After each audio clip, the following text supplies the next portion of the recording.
Shalom, selamat malam. Perkenalkan, nama saya Dirian Rondi Mukondonamo, NIM 2520012, program studi agroteknologi.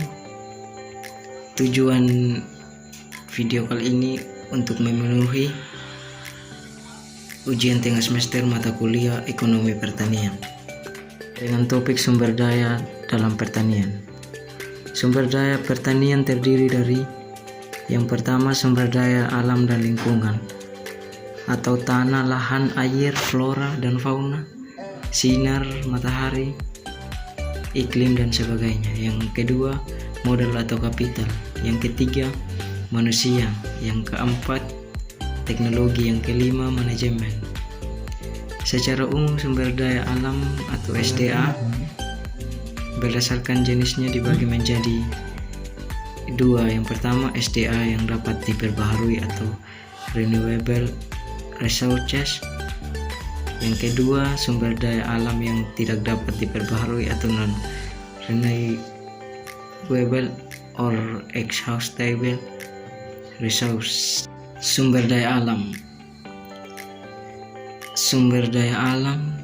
dibagi menjadi dua, yaitu sumber daya alam yang dapat diperbaharui, contohnya tanah, lahan, air, bibit, pupuk organik dan sebagainya.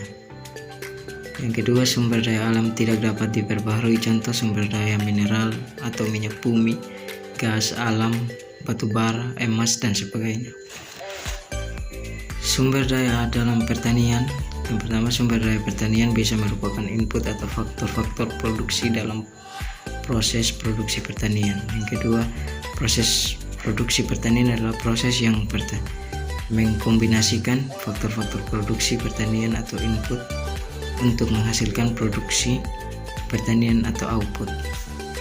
Yang ketiga, fungsi produksi dalam teori produksi menggambarkan hubungan teknis yang merubah input atau sumber daya menjadi output atau komoditi atau Debertin 1908.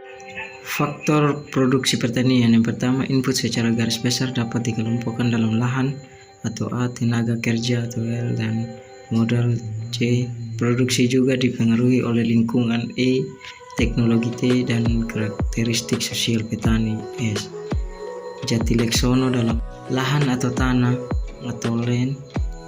Lahan tanah merupakan salah satu faktor produksi utama dalam proses produksi pertanian. Penawaran atau supply tanah atau lahan jumlah tetap, sedangkan permintaan atau demand selalu meningkat, sedangkan permintaan dari waktu ke waktu, sehingga harga tanah selalu meningkat. Permintaan lahan yang harus terus meningkat, sedangkan penawaran lahan tetap akan menyebabkan terjadinya alih fungsi lahan, terutama dari lahan pertanian ke penggunaan non pertanian atau pemukiman, industri, jasa dan lain-lain.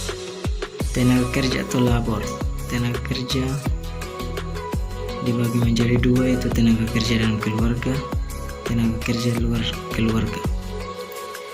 Modal atau kapital. Modal kapital terbagi menjadi dua, yaitu modal lancar dan modal tetap.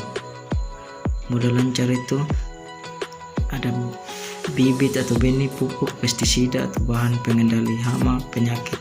Sedangkan modal tetap ada alat-alat pertanian, contohnya traktor, cangkul, sabit, alat perontok padi, bangunan dan sebagainya.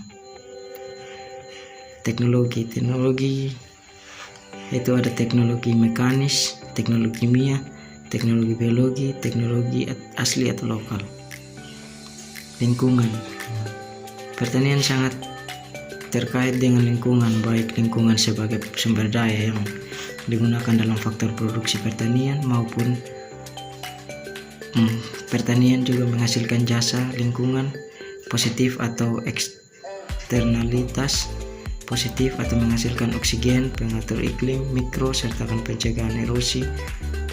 Dari permasalahan yang terjadi dalam ekonomi pertanian, kurangnya sumber daya alam dalam ekonomi pertanian, kesimpulannya usaha tani harus selalu merencanakan, mengorganisir, dan mengkoordinasikan suatu dalam kelembagaan pertanian.